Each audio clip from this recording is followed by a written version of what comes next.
BNP নেতাকর্মীদের বিরুদ্ধে অপপ্রচার বন্ধের আহ্বান জানিয়েছেন দলটির ভারপ্রাপ্ত চেয়ারম্যান তারেক রহমান। তার দাবি, দলের কেউ অপরাধ করলেই তার বিরুদ্ধে তাৎক্ষণিক ব্যবস্থা নেওয়া হচ্ছে। এমন নজির অন্য দলে নেই। দুপুরে যশোর জেলা বিএনপির দ্বিবার্ষিক সম্মেলনে দেওয়া ভার্চুয়াল ভাষণে এসব কথা বলেন তারেক রহমান। ১৬ বছর পর যশোর জেলা বিএনপির দ্বিবার্ষিক সম্মেলন। স্থানীয় ঈদগাহ মাঠে আয়োজিত সম্মেলনে যোগ দেন জেলা বিএনপির বিভিন্ন পর্যায়ের নেতাকর্মীরা। খুনি, লুটেরা, স্বৈরাচার এই দেশ থেকে পালিয়ে যেতে বাধ্য হয়েছে। সম্মেলনে অনলাইনে যুক্ত হয়ে প্রধান অতিথির বক্তব্যে তারেক রহমান বলেন, রাজনীতিতে গুণগত পরিবর্তন আনার কাজ শুরু করেছে বিএনপি। নেতাকর্মীরা কেউ অপরাধ করলেই নেওয়া হচ্ছে ব্যবস্থা। আমরা কোনো অন্যায়কারীকে প্রশ্রয় দিতে চাই না। আমাদের কোনো সহকর্মী কোনো অন্যায় করেছে, যা সমাজের মানুষের কাছে এবং সামাজিকভাবে হোক, রাজনৈতিকভাবে হোক, যে কোনো দৃষ্টিকোণ থেকেই হোক না কেন, যা গ্রহণযোগ্য নয়, তাকে আমরা সমর্থন দেই না, তার বিরুদ্ধে আমরা ব্যবস্থা গ্রহণ করি। এটি অন্য রাজনৈতিক দলের সাথে বাংলাদেশ জাতীয়তাবাদী দলের পার্থক্য। কাজেই বিএনপির অমুক লোক এটা করেছে, তমুক লোক এটা করেছে, দয়া করে এসব কথা বলে বিভ্রান্ত করার চেষ্টা করবেন না। তারেক রহমান জানান, আপাতত দল পুনর্গঠনের কাজ চলছে। ক্ষমতায় গেলে দেশ পুনর্গঠন শুরু করবে বিএনপি।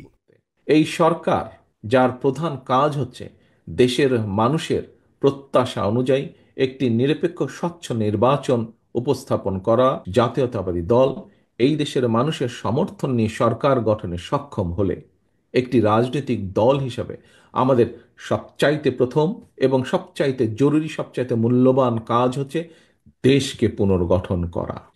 বিএনপির ৩১ দফা বাস্তবায়ন করতে পারলেই দেশ ও মানুষের ভাগ্যের পরিবর্তন ঘটবে বলেও মন্তব্য করেন দলটির ভারপ্রাপ্ত চেয়ারম্যান তারেক রহমান। রাষ্ট্র কাঠামোকে আমাদেরকে মেরামত করা। মাহমুদ শরীফ, ইন্ডিপেন্ডেন্ট নিউজ। এটিই হবে আমার। রাজনৈতিক দলগুলোকে চাঁদাবাজি ও দখলবাজি বন্ধের আহ্বান জানিয়েছেন জামায়াতে ইসলামীর আমির শফিকুর রহমান। তার দাবি, ইসলামিক দলগুলোর কেউ জুলুম ও চাঁদাবাজির সঙ্গে জড়িত নয়। সকালে লক্ষ্মীপুর আদর্শ সামাদ সরকারি উচ্চ বিদ্যালয়ে এক সভায় এসব কথা বলেন তিনি। দীর্ঘ ২৮ বছর পর লক্ষ্মীপুরে খোলা মাঠে সমাবেশের আয়োজন করে জামায়াতে ইসলামী।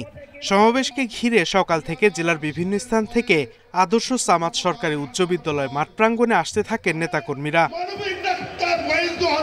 সমাবেশে প্রধান অতিথি হিসেবে উপস্থিত হন জামায়াতে ইসলামের আমির ডাক্তার শফিকুর রহমান। তিনি নতুন প্রজন্মের কাছে কৃতজ্ঞতা জানান। বলেন, তারা বুকে তাজা রক্ত দিয়েছিল বলেই দেশ দ্বিতীয়বার স্বাধীন হয়েছে। নতুন প্রজন্মের ভয়ে দেশ থেকে পালিয়ে গেছে স্বৈরাচার। জালিমদের হাতে এইভাবে যুগে যুগে যারা দুনিয়া থেকে বিদায় নিয়েছেন, আমি তাদেরকে গভীর শ্রদ্ধার সাথে স্মরণ করছি। মহান রবের দরবারে দোয়া করছি, আল্লাহ যেন তাদেরকে শহীদ হিসাবে কবুল করে। সমাবেশ থেকে তিনি সবার প্রতি চাঁদাবাজি বন্ধের আহ্বান জানান। তোমাদের যদি খাওয়ার অভাব হয়, আমরা আশ্বস্ত করছি, এই সমস্ত মানুষগুলা মিলে আল্লাহ আমাদেরকে যে নিয়ামত এবং রিজেক দিয়েছেন, আমরা ভাগ বাটোয়ারা করে খাবো। তবুও তোমরা চাঁদাবাজি ছেড়ে দাও, দখল বাণিজ্য ছেড়ে দাও, তোমরা মানুষকে কষ্ট দিও না। সমাবেশে আগামী জাতীয় নির্বাচনের আগে স্থানীয় সরকার নির্বাচন আয়োজনের দাবি জানান জামায়াতে ইসলামীর নেতাকর্মীরা। সমাবেশে প্রায় লক্ষাধিক মানুষের সমাগম হয়। দুর্নীতি এবং দুঃশাসনকে ইন্ডিপেন্ডেন্ট নিউজ। দুদক কর্মকর্তাদের নাম ভাঙিয়ে প্রতারণায় নেমেছে একটি চক্র। এরই মধ্যে ৩ জনকে গ্রেপ্তারও করেছে পুলিশ। আর দুদকের কাছে গত ৬ মাসে অভিযোগ এসেছে ৫০টিরও বেশি। এ অবস্থায় দুর্নীতি মামলা থেকে রেহাই দেওয়ার নামে কেউ টাকা দাবি করলে প্রধান কার্যালয়ে যোগাযোগের পরামর্শ সংস্থাটির মহাপরিচালকের। আওয়ামী লীগ সরকারের পতনের পর দুর্নীতি দমন কমিশনের কার্যক্রমের গতি বেড়ে যায়। পতিত সরকার ও তাদের দোসর মিলিয়ে ৫ শতাধিক দুর্নীতির অভিযোগ নিয়ে কাজ শুরু করে সংস্থাটি। এরই মধ্যে দায়ের হয় ২ শতাধিক মামলা। দুদকের তৎপরতার সাথে সাথে সংস্থাটির নাম ভাঙিয়ে প্রতারণায় সক্রিয় হয়ে ওঠে কয়েকটি চক্র। বিশেষ করে রংপুরের পীরগঞ্জ ও মাদারীপুরের পুরনো প্রতারক চক্র আবার মাথাচাড়া দিয়ে উঠেছে। দুদক চেয়ারম্যানের নামে চাঁদাবাজির অভিযোগে গ্রেপ্তার করা হয় পীরগঞ্জের রেজওয়ানুল ইসলাম সহ ৩ জনকে। দুর্নীতি দমন কমিশনের যদি কোনো ব্যক্তির বিরুদ্ধে বা কোনো অনুসন্ধান গৃহীত হয়ে থাকে তাহলে অবশ্যই তারা আপনার সাথে লিখিতভাবে চিঠি দিয়ে যদি বক্তব্য নেওয়ার প্রয়োজন হয় আপনাকে চিঠি দিয়ে বক্তব্য নেওয়ার জন্য বলবে, অফিসে আসতে বলবে। কখনোই আপনাকে টেলিফোন করে বলবে না যে আপনার নামে একটা অভিযোগ এসেছে, আপনি এসে দেখা করেন, আপনি এখনই যোগাযোগ করেন, মাননীয় চেয়ারম্যানের কাছে ফাইল এখনই চলে যাবে। দুদকের মামলা থেকে রেহাই দেওয়ার নামে টাকা দাবি করে থাকে এসব চক্র, যাদের সাথে দুদকের কোনো সম্পর্ক নেই বলে দাবি সংস্থাটির। কোনো ব্যক্তি প্রতারণা করে যদি কোনো ফোন কল করে থাকে তার দায়িত্ব হবে নিকটস্থ দুর্নীতি দমন কমিশন কর্মকর্তাদেরকে অবহিত করা, অথবা 106-এর মাধ্যমেও আমাদেরকে তারা এই বিষয়টা জানাতে পারেন। নিজেদের অন্তত 12 কর্মকর্তার বিরুদ্ধে দুর্নীতির অভিযোগ অনুসন্ধান করছে দুদক। এরই মধ্যে মামলা করা হয়েছে 4 কর্মকর্তার বিরুদ্ধে। রিশাদ হুদা, ইন্ডিপেন্ডেন্ট নিউজ, ঢাকা। ঝিনাইদহের শৈলকুপায় নিষিদ্ধ সংগঠন পূর্ব বাংলার কমিউনিস্ট পার্টির নেতা হানিফ আলী সহ 3 জনকে গুলি করে হত্যার ঘটনায় এখনো মামলা হয়নি। তবে এর দায় স্বীকার করেছে আরেক নিষিদ্ধ সংগঠন জাসদ গণবাহিনী। হত্যার রহস্য উদ্ঘাটনে কাজ করছে পুলিশ। ধারণা করা হচ্ছে পূর্ববিরোধের জেরেই এ হত্যাকাণ্ড। শৈলকুপা উপজেলার রামচন্দ্রপুরের শ্মশান ঘাটের মাঠে গোলাগুলি শুরু হয় শুক্রবার রাত 8টার দিকে। গুলি শব্দ থামার পর স্থানীয়রা দেখতে পান সেচ খালের পাশে পড়ে আছে 3 জনের মরদেহ। পরে পুলিশ গিয়ে নিশ্চিত করে নিহতদের মধ্যে একজন নিষিদ্ধ সংগঠন পূর্ব বাংলার কমিউনিস্ট পার্টির আঞ্চলিক নেতা হানিফ আলী। এছাড়া নিহত আরেকজন হানিফের শ্যালক লিটন এবং অন্যজনের নাম রাইসুল ইসলাম, তার বাড়ি কুষ্টিয়ায়। 3টা ফায়ার হয়েছে শ্মশানে, তো আমরা এসে 5-6টা গাড়ি নিয়ে আসলাম, এসে কেনালে ঘুরিয়ে বেড়িয়ে দিকে পাই নাই, চলে গিয়েছি। পরে প্রশাসনের মাধ্যমে শুনলাম যে 3টা লাশ পড়ে গিয়েছে। 2টা লাশ আছে উপরে আর একটা আছে কেনেলের মাঝামাঝি, কিন্তু ওটা উপরে আছে।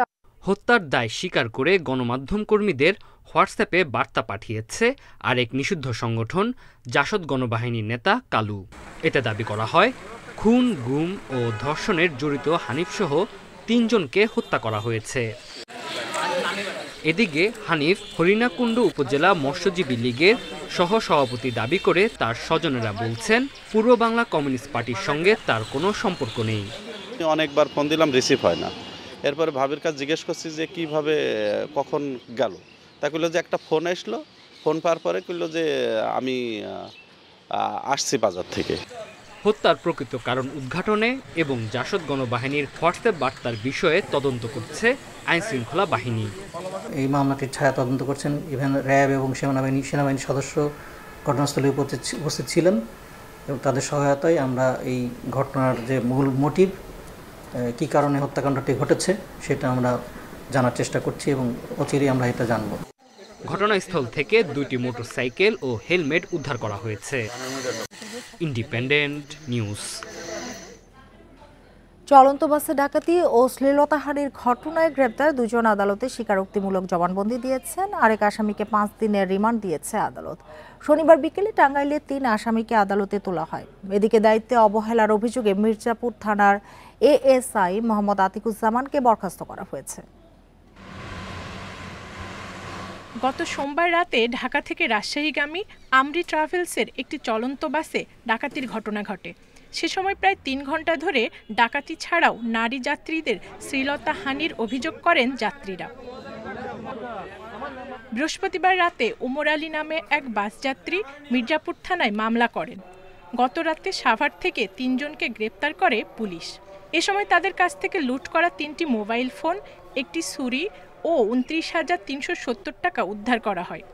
বাস মহাসড়ক বাস ডাকাতির 3 জন সক্রিয় সদস্য মুহিত, সবুজ এবং শরীফুজ্জামানকে আমরা গ্রেপ্তার করতে সক্ষম হয়েছি। এই ঘটনায় তারা প্রাথমিকভাবে স্বীকার করেছে এবং এই ঘটনার সাথে আরো কয়েকজন তাদের সাথে ছিল। আমরা সেই বিষয়গুলো নিয়ে তদন্ত করছি। শনিবার টাঙ্গাইল আদালতে তোলা হয় 3 আসামিকে। এদের মধ্যে 2 জন আদালতে স্বীকারোক্তিমূলক জবানবন্দি দিয়েছে, আরেকজনকে নেওয়া হয়েছে রিমান্ডে। 3 জন ডাকাত আমরা ধৃত করেছিলাম, তার মধ্যে মুহিত, যেটা ওকে বিজ্ঞ আদালত 5 দিনের জন্য পুলিশ হেফাজতে নিয়ে জিজ্ঞাসাবাদের অনুমতি প্রদান করেছেন। আর বাকি যে শরীফুজ্জামান ওরফে শরীফ এবং সবুজদয় নিজেদের দোষ স্বীকার করে বিজ্ঞ আদালতে ফৌজদারি কার্যবিধি 164 ধারা মোতাবেক জবানবন্দি প্রদান করেছে। এদিকে দায়িত্বে অবহেলার অভিযোগে টাঙ্গাইলের মির্জাপুর থানার এসআই মোহাম্মদ আতিকুজ্জামানকে বরখাস্ত করা হয়েছে। এছাড়া অন্য আসামিদের গ্রেপ্তারে অভিযান চলছে। Independent news. চলন্ত বাসে ডাকাতি ও শ্লীলতাহানির ঘটনার প্রতিবাদে বিক্ষোভ মিছিল করেছে বৈষম্য বিরোধী শিক্ষার্থীরা। বিকেলে নগরের 0 পয়েন্টে মানববন্ধন ও বিক্ষোভ সমাবেশ করেন তারা। এ সময় বিক্ষোভকারীরা বলেন, দেশ থেকে আওয়ামী ফ্যাসিবাদ দূর হলেও তাদের প্রেতাত্মা এখনো রয়ে গেছে। চলন্ত বাসে ডাকাতি ও ধর্ষণের ঘটনায় জানমালের নিরাপত্তা কোথায় গিয়ে পৌঁছেছে প্রশ্ন তোলেন শিক্ষার্থীরা। প্রকৃত দোষীদের এখনো আইনের আওতায় আনা সম্ভব হয়নি বলে সাধারণ মানুষদের নিরাপত্তা হুমকিতে রয়েছে বলেও মন্তব্য করেন শিক্ষার্থীরা। একটা মেয়ের সবসময় কিন্তু নিজের জীবনের থেকেও মান সম্মানটা তার কাছে অনেক বড়। সেটা নিয়ে যখন একটা মানুষ যখন ছিনিমিনে খেলে তখন কিন্তু অবশ্যই সেই মেয়েটা মানে মানসিকভাবে হোক শারীরিকভাবে হোক অনেকটাই ভেঙে পড়ে। বাংলাদেশে বর্তমানে যে আইন শৃঙ্খলার যে অবনতি সেটা কোনোভাবেই কাম্য না। আসন্ন ঢাকা প্রিমিয়ার লিগে লেজেন্ডস অব রূপগঞ্জে খেলবেন সাকিব আল হাসান। গেল আসরে শেখ জামালের হয়ে খেলায় রোববার সাকিবের সঙ্গে দলবদল চুক্তির আনুষ্ঠানিকতা সারবে ক্লাবটি, যদিও ডিপিএলে তার খেলা নিয়ে শঙ্কা থাকছেই। এদিকে ড্রাফটের প্রথম দিনে বিভিন্ন দলের সাথে চুক্তিবদ্ধ হয়েছে ক্রিকেটাররা। সরকার পরিবর্তনের পর দেশের মাটিতে পা পড়েনি। একাধিক মামলার আসামি, সবশেষ জানুয়ারিতে গ্রেপ্তারি পরোয়ানা। মোটা দাগে দেশের ক্রিকেট থেকে বিচ্ছিন্ন সাকিব। খেলা হয়নি বিপিএলে, অবৈধ বোলিং অ্যাকশনে জায়গা মেলেনি চ্যাম্পিয়ন্স ট্রফির স্কোয়াডেও। দেশের মাটিতে এখনও খেলতে আগ্রহী সাকিবকে দলে নিয়েছে বিপিএলের ক্লাব লেজেন্ডস অব রূপগঞ্জ। যদিও দেশে ফিরে তার খেলা নিয়ে জটিলতা থেকেই যাচ্ছে, তবে সাকিবকে পাওয়া নিয়ে বেশ আশাবাদী ক্লাবটি। সবচেয়ে বড় আকর্ষণ সাকিব আল হাসান। আমার সাথে কথা হয়েছে, ও আমেরিকাতে ছিল। সো ঘরের ছেলে ঘরে আসতেছে, এটা হলো সবচেয়ে বড় নিউজ। 3rd টেস্ট দিতে যাচ্ছে, ইংল্যান্ডে আসতেছে রোজার মধ্যে। ওই টেস্টে একটা কোচও দিয়েছে ইংল্যান্ডের, এবং সে কোচ এগ্রি করলে সে আবার পরীক্ষা দিবে। ড্রাফটের প্রথম দিনে মিরপুরে দেখা গেছে লিটন দাস, এনামুল বিজয়, শামীম পাটোয়ারিদের। এবারের আসরে ভিন্ন ক্লাবে দেখা যাবে বেশ কিছু তারকাদের। এবারে ডিপিএলে তুলনামূলক কম পারিশ্রমিক নিয়ে খেলবেন ক্রিকেটাররা। বড় তারকারা নির্দিষ্ট ক্লাবে না থাকায় ভালো আসরের প্রত্যাশা অগ্রণী ব্যাংকের হয়ে নাম লেখানো ইমরুল কায়েসের। যে 2-1টা টিম অনেক স্ট্রং থাকতো, ওই টিমের সাথে খেলতে গেলে আসলে সবাই আগে থেকে জানতো যে রেজাল্ট আমরা পারবো না, কারণ ওদের যে ব্যালেন্স টিম থাকতো। ওই দিক থেকে এবছর ওইভাবে নাই। এবছর সবাই ঠিকমতো টিমটা করতে পারছে, প্লেয়াররা বুঝতেছে, ক্লাবরাও রিকোয়েস্ট করতেছে প্লেয়ারদেরকে যে তাদেরকে অন্য বারের মতো হয়তো বা অ্যাপোর্ট করতে পারবে না। ওই দিক থেকে প্লেয়াররা মেনে নিয়েছে। আমার মনে হয় যে হয়তো বা নেক্সট থেকে এগুলো ঠিক হয়ে যাবে। রোববারও চলবে ডিপিএল প্লেয়ার্স ড্রাফট। আসর শুরু 3 মার্চ। কপিল পাল, ইন্ডিপেন্ডেন্ট নিউজ। ফাল্গুনের দ্বিতীয় সপ্তাহে রাজধানীতে দেখা মিলল বৃষ্টি। রাজধানী ছাড়াও রাজশাহী, ঢাকা, ময়মনসিংহ ও খুলনা বিভাগের 2-1 জায়গায় বৃষ্টি হয়েছে। সকাল থেকে ঢাকায় সূর্যের দেখা মিললেও বেলা বাড়ার সাথে সাথেই আকাশ হয়ে ওঠে মেঘাচ্ছন্ন। এরপর দুপুরে হঠাৎ করেই শুরু হয় বৃষ্টি।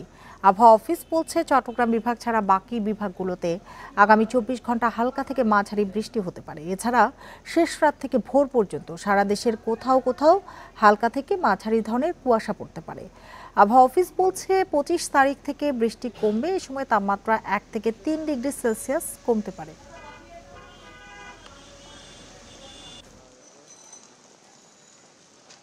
আগামী 24 ঘন্টায় দেশের পূর্বাভাসে বলা হয়েছে ঢাকা, রাজশাহী, খুলনা, বরিশাল, ময়মনসিংহ, সিলেট বিভাগের 2-1 জায়গায় অস্থায়ীভাবে বজ্রসহ বৃষ্টি হতে পারে। হঠাৎ বৃষ্টির কারণে পানি কাদায় ভোগান্তিতে পড়েন অমর 21 বই মেলায় যাওয়া হাজারো বই প্রেমী। বইমেলার 22তম দিন ছুটির দিন হওয়ায় মেলায় বইপ্রেমীদের বেশ ভিড় ছিল। সন্ধ্যায় বৃষ্টি শুরু হলে ভোগান্তিতে পড়েন মেলায় আগত পাঠক ও দর্শনার্থীরা। বৃষ্টির পানি থেকে মূল্যবান বই বাঁচাতে ব্যস্ত হয়ে পড়েন প্রকাশনা প্রতিষ্ঠানের কর্মীরা। ছোটাছুটি শুরু করেছিলেন বিক্রয় কর্মীরা। কয়েকটি স্টলে বই ভিজে ক্ষতি হয়েছে বলে জানান দায়িত্বপ্রাপ্তরা। আবার অনেক তরুণ তরুণীকে ভিজে ভিজে বৃষ্টি উপভোগ করতে দেখা গেছে। দুপুরের পর থেকে আবহাওয়া খারাপ হতে থাকে। বিকেলে বৃষ্টির কারণে বইমেলা প্রাঙ্গণ এলোমেলো হয়ে পড়ে। ভোগান্তিতে পড়েন ক্রেতা বিক্রেতা উভয়ই। বাচ্চাদের নিয়ে যারা মেলায় গিয়েছিলেন তাদেরকে বেশি সমস্যায় পড়তে দেখা গেছে।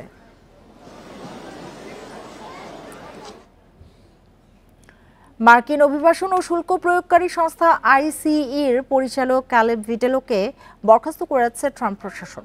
অবৈধ অভিবাসীদের গ্রেপ্তার প্রত্যাশার চেয়ে ধীরগতির হওয়ায় এমন সিদ্ধান্ত। শিগগিরই আইসিইর নতুন ভারপ্রাপ্ত পরিচালকের নাম ঘোষণা করবে হোয়াইট হাউস। তবে ভিটেলোকে শুধু প্রশাসনিক দায়িত্ব থেকে সরিয়ে দেওয়া হয়েছে। অভিবাসীদের খুঁজে বের করা, গ্রেপ্তার করা এবং নির্বাসন দেয়া বিষয়েও দায়িত্ব পালন করে যাবেন তিনি। গত ডিসেম্বরে ভিটেলোকে এই পদে নিয়োগ দেন ট্রাম্প। দীর্ঘ 23 বছর ধরে অভিবাসন সংস্থায় নানা পদে কাজ করেছেন ক্যালেব ভিটেলো।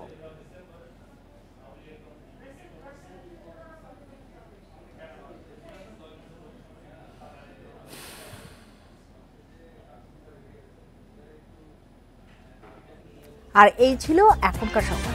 ইন্ডিপেন্ডেন্ট টেলিভিশনের সব খবর আরও বিস্তারিত জানতে চোখ রাখুন ফেসবুক, ইউটিউব এবং এক্সে।